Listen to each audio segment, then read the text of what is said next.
Friday, everybody. Welcome back to another Power Hour or 55 minutes or whatever. Whatever it ends up being. Thanks for joining us. It's been a crazy, crazy week in CLT buyers, QCTC, everything. We have a lot of transactions on the board. We've been to quite a few meetups this week. We've spent countless hours on the phone after business hours. So one of these weeks that usually starts to come around the October timeframe as Q4 hits.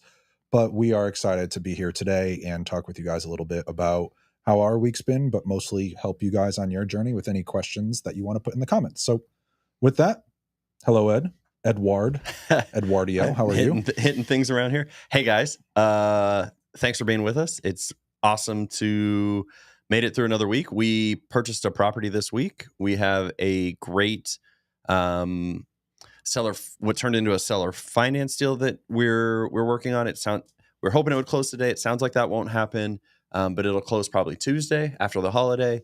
A lot of moving pieces with that. Lots of adjustments and just a series of negotiations and stuff like that. So a lot of crazy things going on in the world. It's definitely one of these weeks where kind of getting to the end of it. And, this is one of the last things in the business for the week, and pretty happy that that's the case because it's been a lot this week. It's really been a lot. I think both of us came in today, looked at each other at 9:30, 10 o'clock in the morning, and we were like, I'm wiped. This has been a week. And one of the benefits, I guess, to a day like today, where we don't have a ton of energy compared to the normal day, is we were able to purposefully structure the way this week ended to where today is mainly making sure other people's pieces are in place. And we're kind of just playing the person in the middle, making sure all the communication goes properly. So it hasn't been an overly hectic day, but I know yesterday with office hours was a pretty robust discussion. It actually went on pretty long.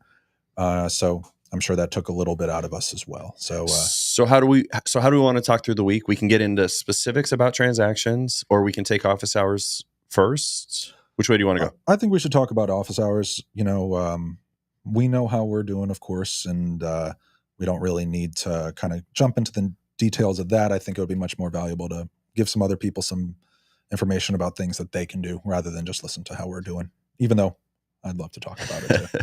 All right. So at office hours this week we always have an overriding subject, and this week's subject was the due diligence process.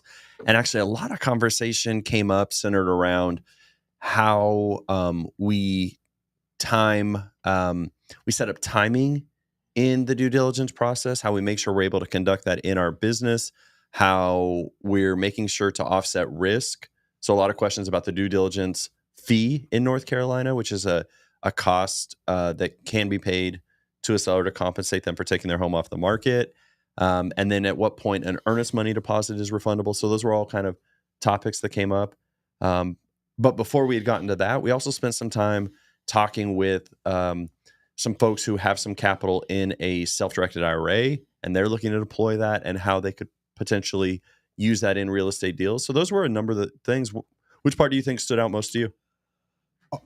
Well, going into the due diligence talk, I really thought that we were going to spend a lot of time on really budgeting the rehab. That's kind of where I thought we were going to go. And we didn't talk about that at all, which was great. What I found interesting through the discussions yesterday was while people are taking their due diligence period to do due diligence, I found that a lot of people's definition of due diligence is different. And the discussion was actually geared a lot towards using that time to find funding. And you and I would say that we don't know if we need funding until we know what's going on with the bones of the home. That's a really good point. And I hadn't thought about it. I hadn't framed it that way.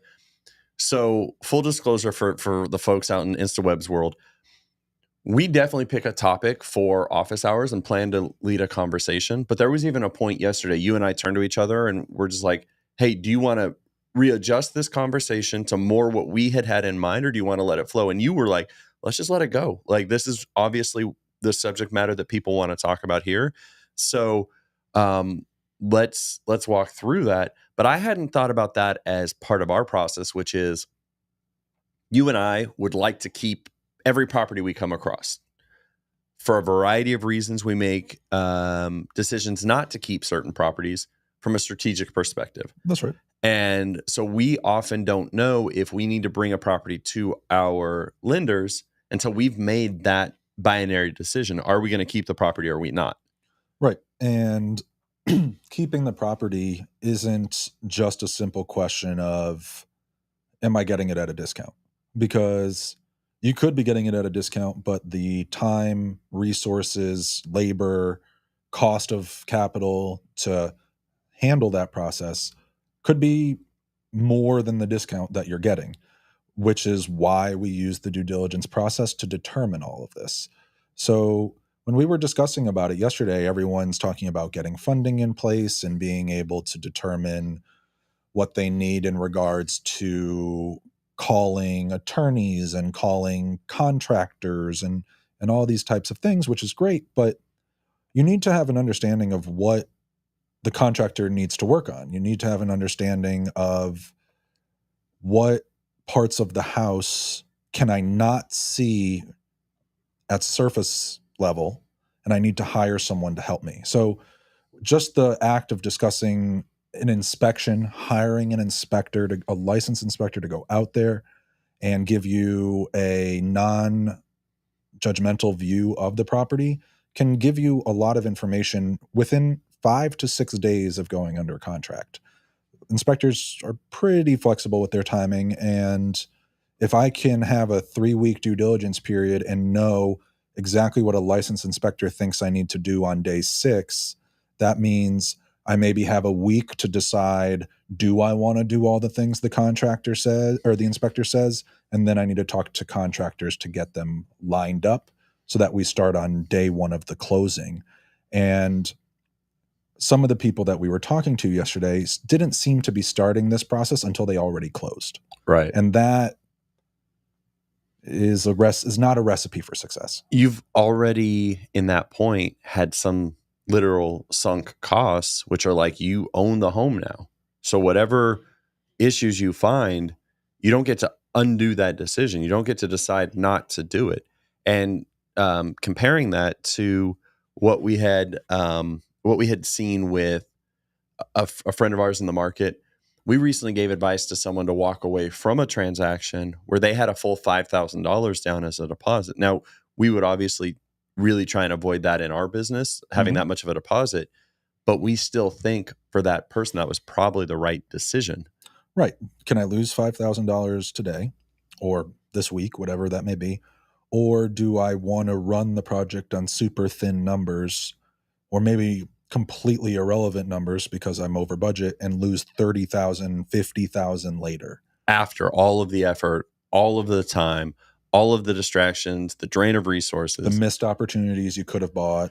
All of it. All of it. So, I mean, it's one of those like rip the Band-Aid off. Yeah, it's terrible. But in fairness to this guy, at least he did his due diligence. He did it in the right time period. He had to make a difficult decision, but hundreds of times better than the scenario you're talking about, where it's like, let's get into the project and then start doing these things. Right. And that's why we talk about how if a seller is wanting money on the table, I'm happy to put more money down as a show of good faith that I can get this done, but it has to be the money that's refundable within the due diligence period or the earnest money, right? Because I want to let the seller know I have the money, but I can't afford to do $5,000 fees when I come across a property that I have to back out of. And since you and I are volume guys and we want to be doing a lot of properties, if we threw $5,000 at every property we wanted to buy, considering the amount of properties we look at, we'd be broke pretty quick. It definitely would be tough to maintain the marketing in the business. It'd be tough to maintain the VA team. It'd be tough to maintain. Heck, we have costs, salaries, physical expenses. We have a physical office, like all of those things. And if that money had to be allocated differently, that would make the business really, really difficult to run. Yeah. And we talked a little bit about negotiating those fees and negotiating timing to make the deal work a little bit better.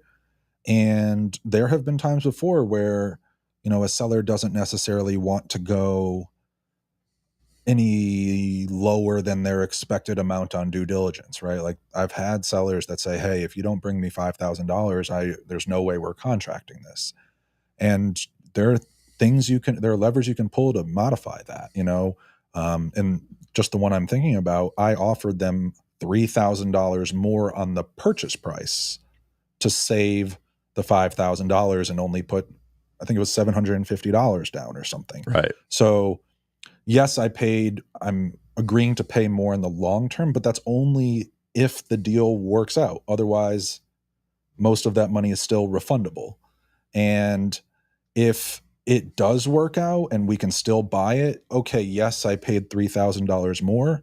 But if the spread couldn't afford a $3,000 hit, I'm not doing this in the first place. That's right. So yes, I lost a little bit of money, but it maximized my flexibility and timing, which I find more important on a deal by deal basis compared to as a whole. And the irony to that whole, a seller is saying to us, if you can't put up $5,000, we won't be doing the deal. The inverse is true for us. If the requirement is, I need to put up $5,000, we won't be doing a deal. Especially for a traditional style transaction. Now, have we done it? Of course. Yes. Right. Begrudgingly. Right. It's painful. As you mentioned, what would be a scenario that would put our business in a situation we might choose to do that? Buying at a strong discount when it's already performing. So if you and I buy a house, let's just say ARV is 300 and we buy it at 150, okay? And we're going to flip it. That could be a scenario where someone would want $5,000 down because we're buying at 50 cents on the dollar, okay? But what isn't apparent at that time is what is the condition of the house, how much work needs to get done, how long will that take, cost of capital, all these types of things, right? So what I would want to do in this situation, if I needed, whatever the deal was going to be, it was going to be $5,000, is let's just say in this exact same scenario, instead of buying it at 150, we buy it at 200, but it's already cash flowing $500 a month with a tenant in place. You and I now know property's in good enough condition to be livable. Plumbing is working, electric is working. The tenants are paying on time. They've never paid late. We haven't had a lot of complaints or repairs needed. This is a scenario where you and I could be able to recover that $5,000 in a few months with the cash flow. Right. Whereas if there wasn't a tenant in there or if it needs a ton of work, we're talking about months and months before we even may start to receive our capital. So it's really a timing thing more than a purchase price thing. Right. But I think you're making the point, which is like, if we know it's a deal that pencils out, there's significant equity already in place, it's really just a matter of, are we going to keep it or are we going to hand it off? Those are scenarios where we can kind of make the case to stretch that due diligence deposit. Right. And if you and I are going to be buying it directly, we know who the end buyer is. So we have a little bit more faith that we are going to be able to buy it and we can put more money down. But if we're wholesaling this, we're hoping that the end buyer performs, and you don't want to put your hard-earned money down on a hope. That's right. Right. I think really going back to this, part of the reason, well, let me just say, I think this is why in wholesaling world, many people teach you to find a buyer first. If I have buyers that are already willing to buy, then I know that I can put something under contract and immediately assign it. And the money that I could put into play is much less at risk. Right. However, when you're doing volume, more opportunities will come across you than buyers. And you have to be able to hedge the risk of not having a buyer today, but trusting in your processes to find a buyer just generally in time. That's and right. That's where it's a bigger risk to us, and we have to price that risk in. That's right. So that was a big part of the discussion yesterday. We talked a lot about, during the due diligence process, getting clear title. That was a very large part of the discussion. But we also talked a good amount in regards to which properties are worth putting your time and due diligence process to work in, right? Like, am I going to want a 4-week due diligence period on a turnkey rental? I probably don't need that. And I don't want to take up 28 days of the seller's time frame if I can find the answer in 2 weeks. And that's a little bit more of the ethics side of the conversation, but I thought that was a pretty robust of office hours yesterday too. Yeah, I thought you did a great job of describing, if we have a 4-week contract with a seller, why are we trying to set the due diligence period for 3.5 weeks? Like, what are we trying to protect? What behavior are we kind of establishing? Not that it's necessarily wrong to have those contractual rights, but more about why is that something that's important to you? Because the last thing we want to do is spring on a seller at the last minute that for some reason or another, there's a challenge with the transaction that needs to be addressed. The sooner in the process we can share that with the seller, the better off all parties are going to be. Right. And the way I try to think about contracts when we're writing them up is, how long do I need for a due diligence period, not how long do I need to close? If I'm looking at a property that needs a lot of work, for example, our property on Foxwood, right? That needed to be a month of due diligence. If I need a month of due diligence, I need the close date to still reflect a proper amount of time for the seller to adjust if things go wrong. Meaning, if I need a month of due diligence, I'm going to do a 2-month contract. If I need 2 months of due diligence, I'm going to need to do a 4-month contract, right? That's why when we see large land deals, you see 9 months due diligence on a 2-year contract, or something like that. And it's because it takes more time to look and do all the tests necessary. But even if I have a month of due diligence and then it doesn't work out and I have to cancel, the last thing I want happening is the seller already being primed and ready to go to their next place and us yanking the rug out from under them. So that's happened before, and never by plan, but there are people out there who do this intentionally just to maximize their refundable time. Yeah. And my point is, if you want to maximize your refundable time, that's great. That's a smart business move, but you still got to give enough time for the seller to readjust and not be just stuck with everything boxed up and movers coming tomorrow. Yeah. And we've tried to take the approach in our business to say, with sellers that we're working with, hey, I can move forward with this contract and I have these 3 concerns, right? I have title, maybe on a given property, I have condition, on a given property, maybe it's utilities or rent, whatever it happens to be. And as we go through and check those off, we try and say to the seller, hey, I got title back, we're good. I'm still working on these 2. And where we think some in the business go wrong is that they're not open enough with that communication with the seller about what the hurdles are to getting the deal done. So then when you introduce that there is something, the seller is really caught off guard. Right.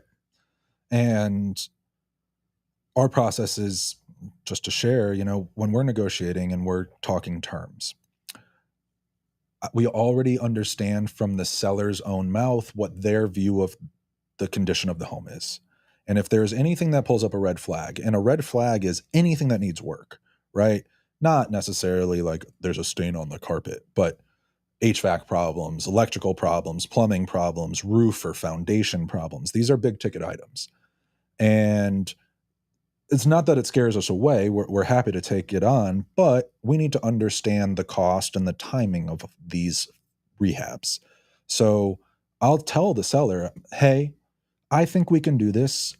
I am a little bit concerned about the severity of the foundation problem.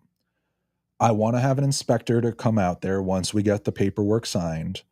And since we have a 6-week contract, I would just like for you to maybe hold off on starting to pack until I get that report back about the foundation.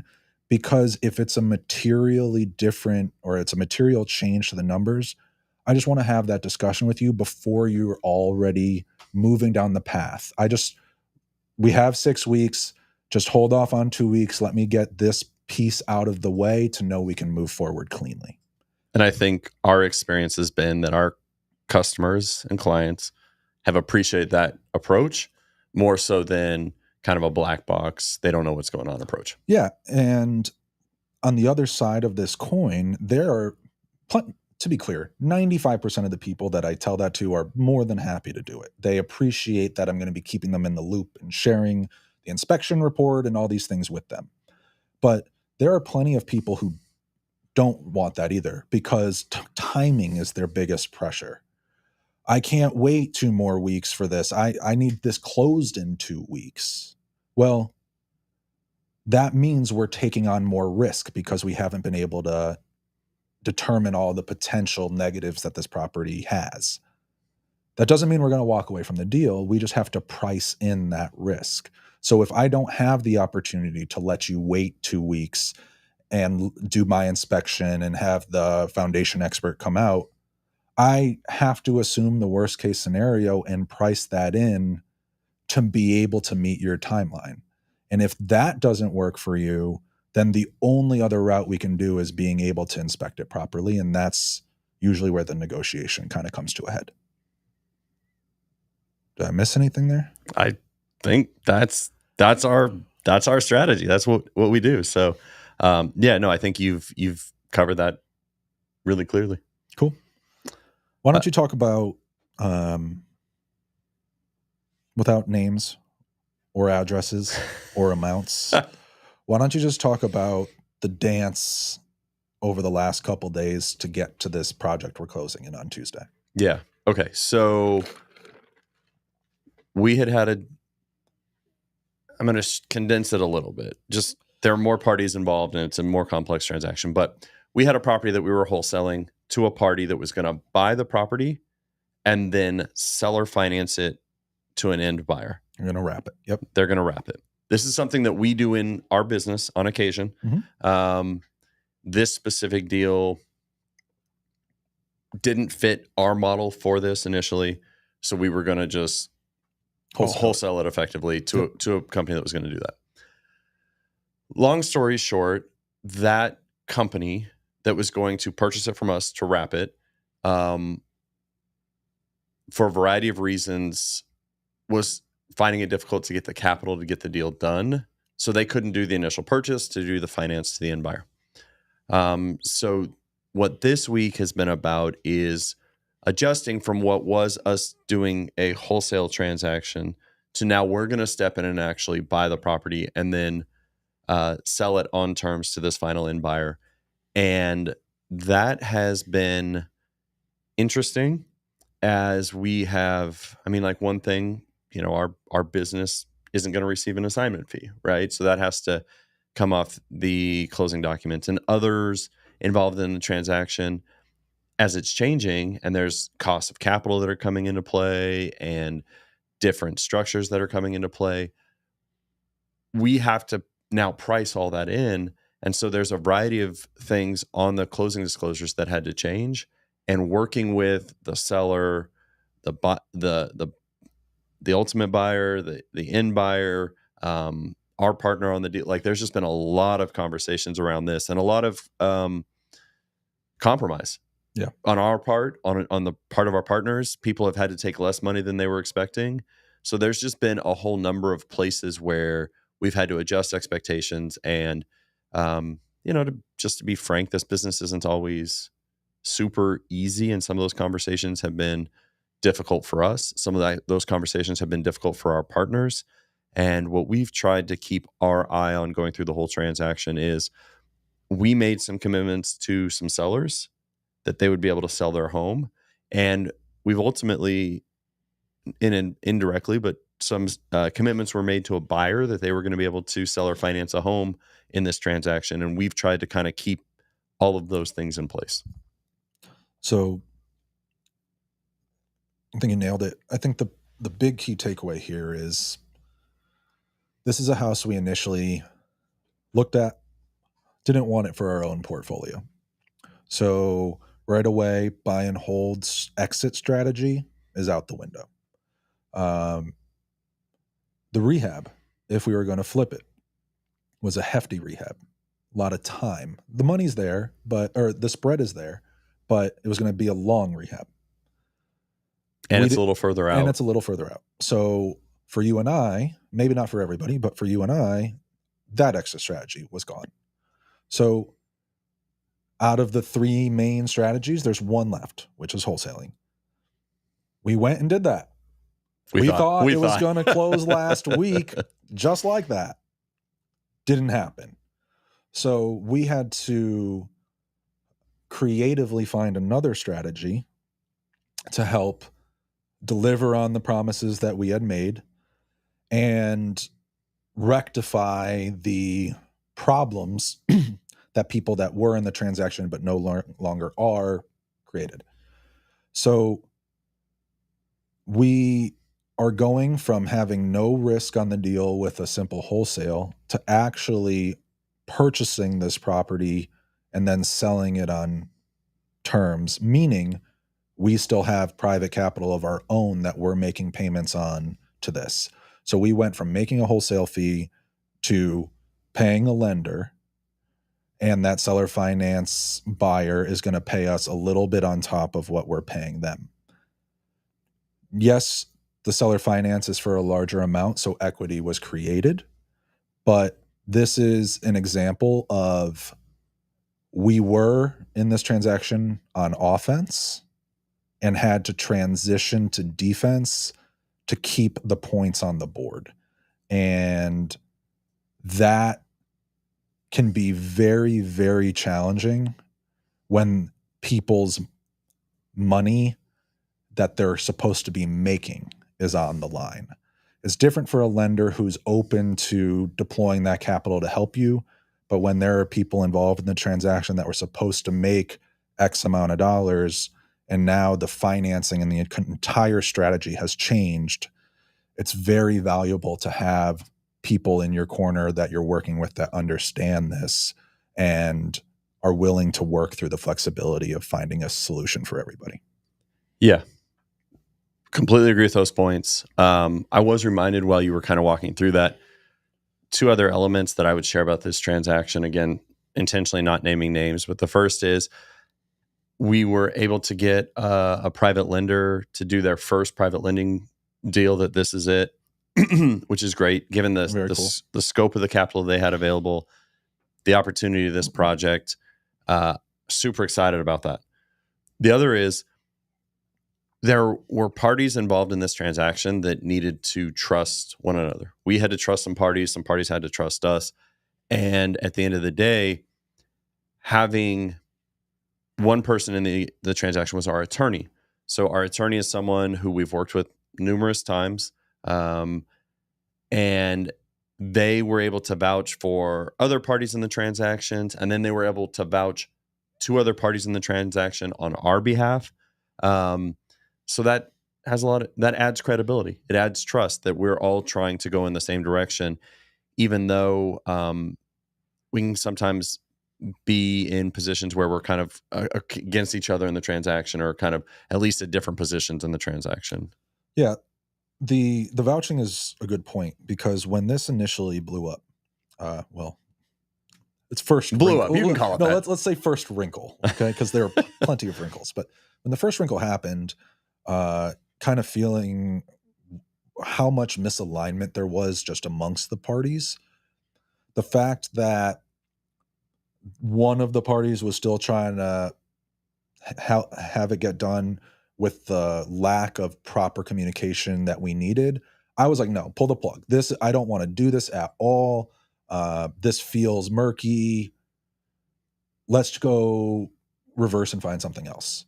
But we reached out to our attorney, asked if they had heard of these people. Do they do stuff in the business? And because he was able to vouch for them, that reaction that I had was immediately dismissed because we trust our attorney. And obviously the same thing happened on the other side of the transaction as well. Yeah. I mean, there was a point. So I can give this specific detail, which is, so one of the things that added confusion to this transaction was we didn't understand that the person we were selling the property to was going to sell it on a wrap to exit. And that adds some complexity to the situation, right? So there's multiple parties that are kind of involved.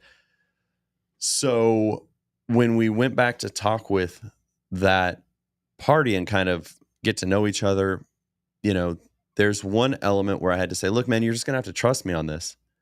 It was comforting to be able to say, look, you're going to have to trust me on this, but feel free to give my attorney a call and check with him and see if he believes this risk is appropriate for you or not. Yeah. And I remember when you first talked with them, the party, you started grilling them a little bit in a professional way, but hey, tell me about a couple deals you've done. Where's the most recent property that you purchased? What kind of activity are you guys doing in the market? And, 90% of our conversations in the office are on speakerphone anyways. And I heard him saying, oh, I see what you're doing. You're just trying to get some credibility on me. And your response was, yeah, man, I'd expect you to do the same thing to me. That's it. And, again, having the ability, like you and I, thankfully the business has done very well over the last couple of years. At a moment's notice, we can rattle off, look, I did this one. I did Moretz. I did Amity. I did, whatever other properties you want to list.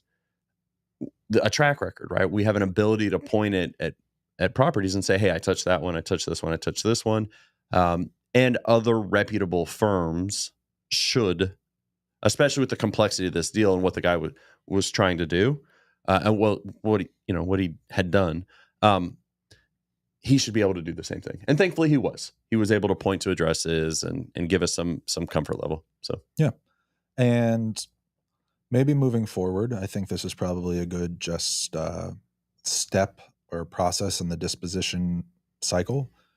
Is you should be doing this before you get under contract with people, right? Like the guy offered money, non-refundable, and wired it that day. So we were like, okay, this is great. They're good. They're financially on the hook.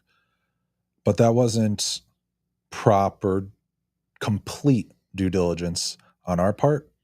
And asking these guys what their strategy is with this specific property, asking if they're going to be the final buyer, asking how many times they've done transactions like this before would all have been very telling about how to expect the transaction to go forward.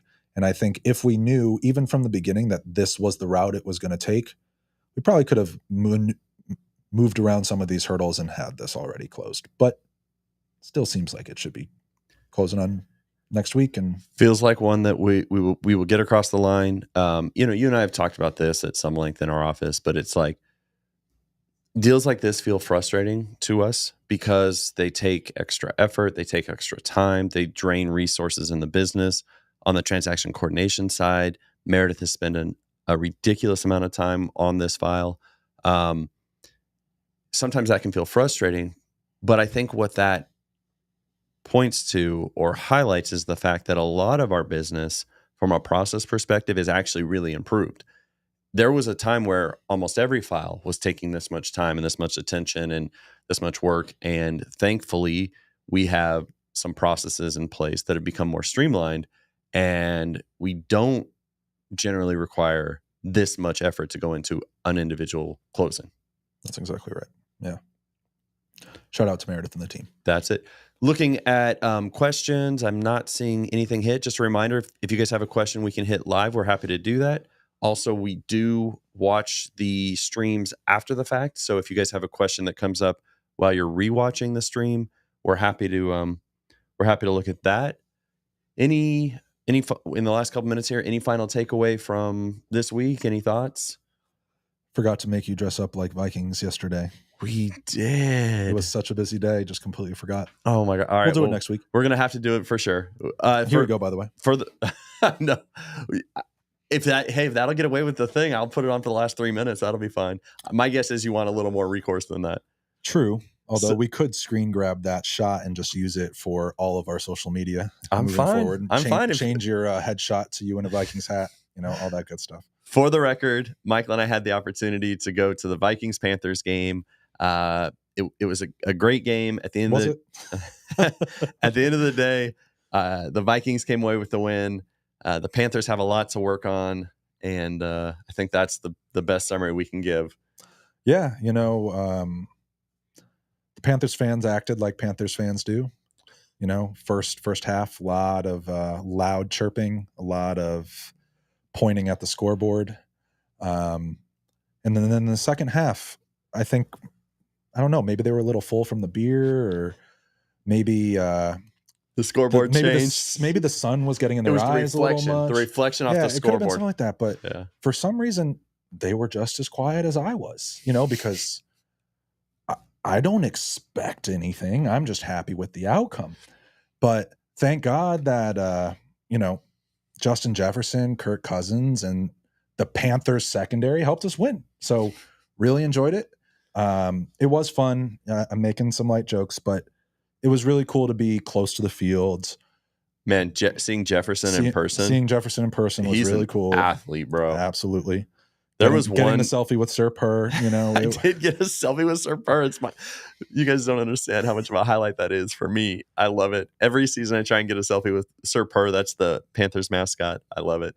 It's probably, honestly, I would value that more than even getting one with like Bryce Young. Like, Sir Purr is a big deal to me.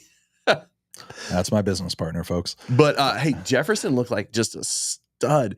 There was like one catch he goes up for, and he just jumped for such a long time. It was crazy. And to see it in person is yeah. I will say though, I thought Bryce looked okay. Okay. Yeah. Still some room for growth, but the Vikings and Panthers both need some room for growth. So I think both of us left this game feeling our seasons are probably not going to end up super great anyways. So I'm so excited that we were able to eke out that. You guys are 1-3 and we're 0-4, but exactly. Both teams are pretty close to the same place. Yeah. So, but that was fun. Wait, one other football thing real quick. Okay. I think you're going to move on. So have you seen this the draft order? Like, if the NFL draft happened on today's standings, have you seen what it looks like? No, I haven't. Number 1, the Bears. Number 2, Carolina Panthers, who traded to the Bears. Oh, I see where you're they're like number 1 and number 2 draft pick right now. I don't know how historic that is, but I just can't think of a time where any teams have had like a number 1 and a number 3, or a number 1 and a number 4. Or that happens. I think it even happened last year with a certain team. I remember there was a year where the Browns had the first pick and the 4th pick, things like that. But I've never. Has it been a 1 and a 2? Well, I was about to say, I've never seen the team that traded away their number 1 pick to get a great player be back in the number 1 pick position. That's what count I've on the Panthers. Count on the Panthers. Shout out to Scott. Scott, give me a call if you need help on those next picks, man. I can't do any worse. Can't do any worse. But other than that, it's been pretty good. We've got a lot going on throughout the rest of the month, so please continue to tune in and sit with us every Friday. We'll be telling you about some of our deals next week, and we've got a couple Halloween parties coming up. We've got the Exchange next week on Thursday from 7 to 9 at Hot Fly Brewing. Nassar, the real estate guru, is going to be there, so if you want to learn how to do anything in real estate, you got to go see the guru. And then, of course, we have the Self-Directed IRA Summit, October 20th and 21st in Raleigh. So we've got a lot of things going, and we're excited to keep you guys in the loop. So until then, any last things, Ed? Until then, guys, appreciate you coming here, and have a great weekend. We'll see you soon.